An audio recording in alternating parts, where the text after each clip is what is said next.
Assalamualaikum warahmatullahi wabarakatuh. Perkenalkan, nama saya Hernum Satya Noviani Putri dengan NIM 2013 30609 dari kelas 4 PGSD A1 dengan nomor absen 23 akan menyampaikan penjelasan dari macam-macam metode mengajar yang meliputi pengertiannya dan juga kelebihan dan kekurangan dari macam-macam metode mengajar tersebut. Baik, langsung saja. Yang pertama, ada metode ceramah atau disebut juga dengan metode konvensional, yaitu penyajian materi pelajaran yang dilakukan secara lisan dalam bentuk informasi yang berasal dari guru kepada pesdik atau peserta didik. Metode ini sangat praktis dan mudah untuk dilakukan.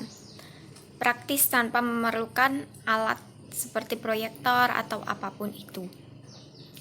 Kelebihan dari metode ceramah atau metode konvensional yang pertama yaitu peserta didik menjadi lebih fokus. Yang kedua, guru dapat mengendalikan kelas secara penuh.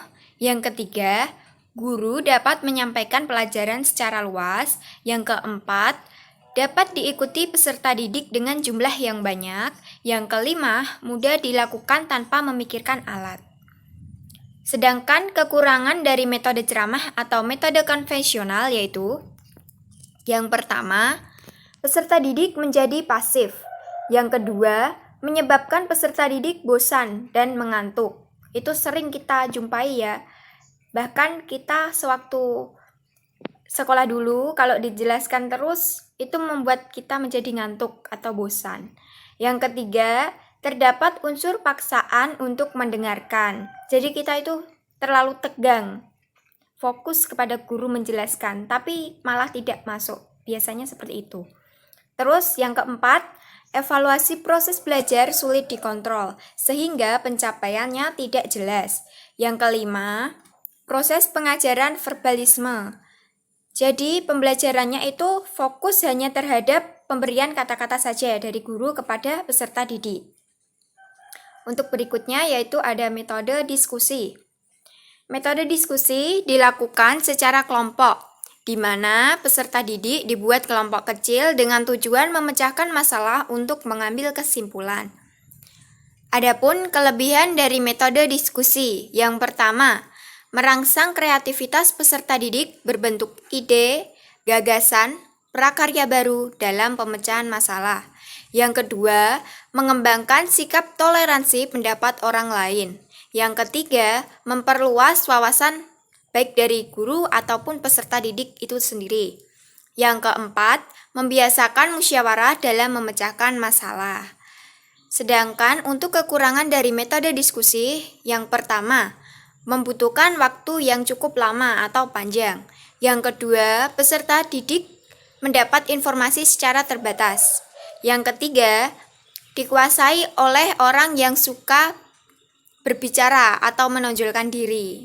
Jadi yang peserta didik yang cenderung diam itu tidak menonjolkan dirinya, cenderung pasif. Yang lebih aktif itu orang-orang yang suka berbicara, seperti itu. Yang ketiga ada metode demonstrasi. Metode demonstrasi sendiri penyajian materinya dengan cara memperagakan atau mempertunjukkan kepada peserta didik tentang suatu proses, situasi, atau benda tertentu yang sedang dipelajari, sehingga peserta didik tersebut dapat diberikan gambaran yang nyata oleh gurunya. Adapun kelebihan dari metode demonstrasi, yang pertama, peserta didik lebih mudah memahami apa yang dipelajari. Yang kedua, proses pengajaran lebih menarik, tidak monoton ya. Yang ketiga, peserta didik dirangsang untuk aktif mengamati, menyesuaikan antara teori dengan kenyataan, serta mencoba melakukannya sendiri. Yang keempat, menghindari verbalisme. Adapun kekurangan dari metode demonstrasi, yang pertama, memerlukan keterampilan guru secara khusus. Yang kedua, kurangnya fasilitas. Yang ketiga, memerlukan waktu yang cukup lama. Selanjutnya yaitu metode tanya jawab. Metode ini memungkinkan terjadinya komunikasi secara langsung berupa dialog. yaitu guru bertanya kepada peserta didik, bahkan sebaliknya peserta didik bertanya kepada guru. Kedua pihak tersebut harus sama-sama aktif dalam proses pembelajaran yang berlangsung. Kelebihan dari metode tanya jawab. Pertanyaan dapat menarik peserta didik dan memusatkan perhatiannya.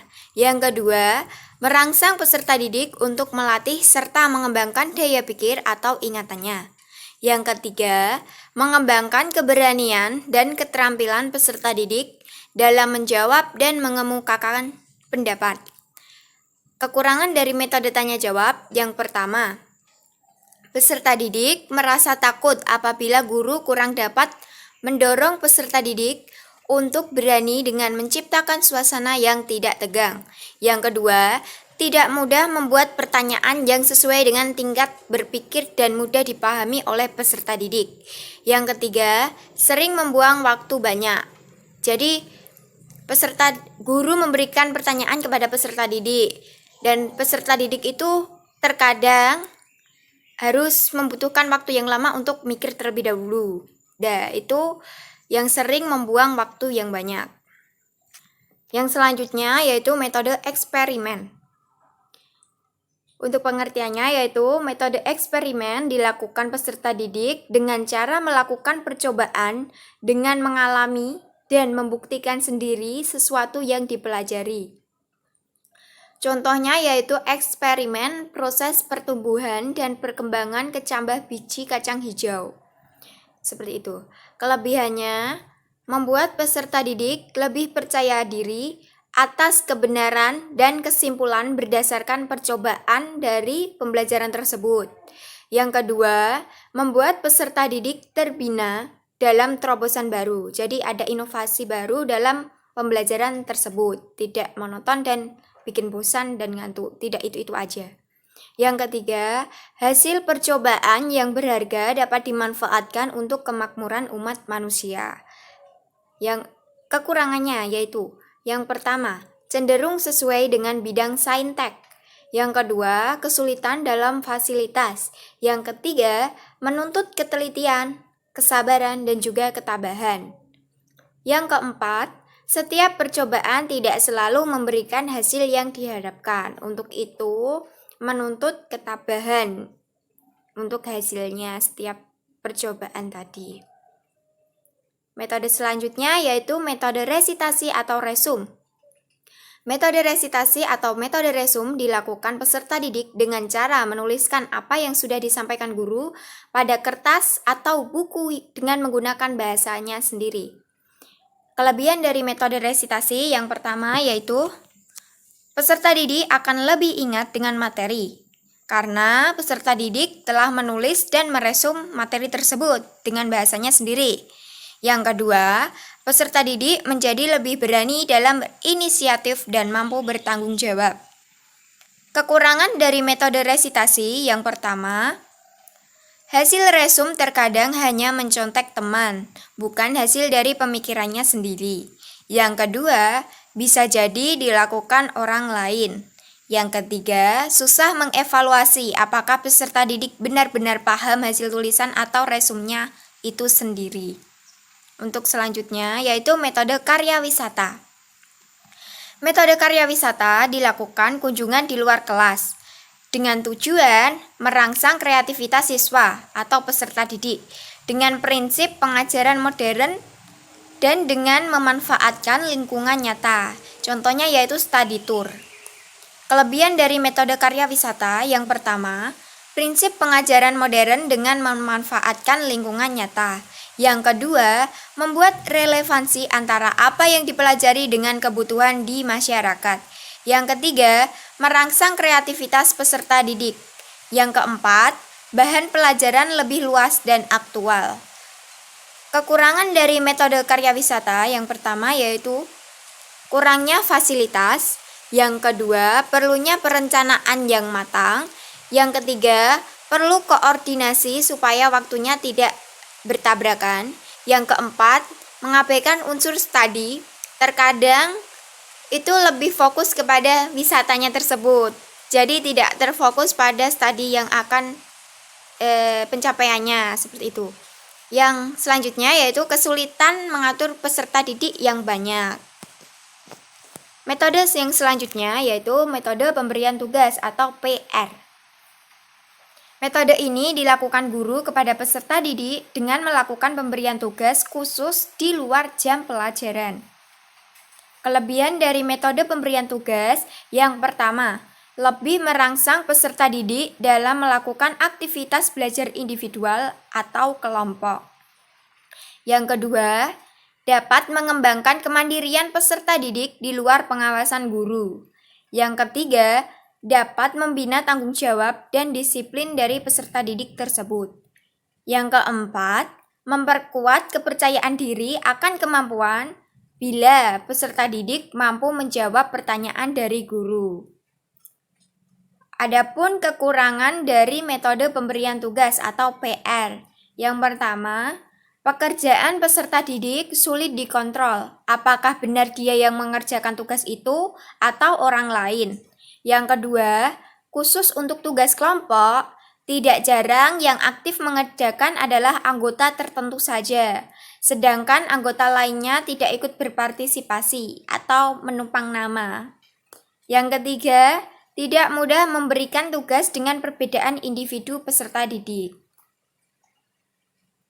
Selanjutnya yaitu metode discovery.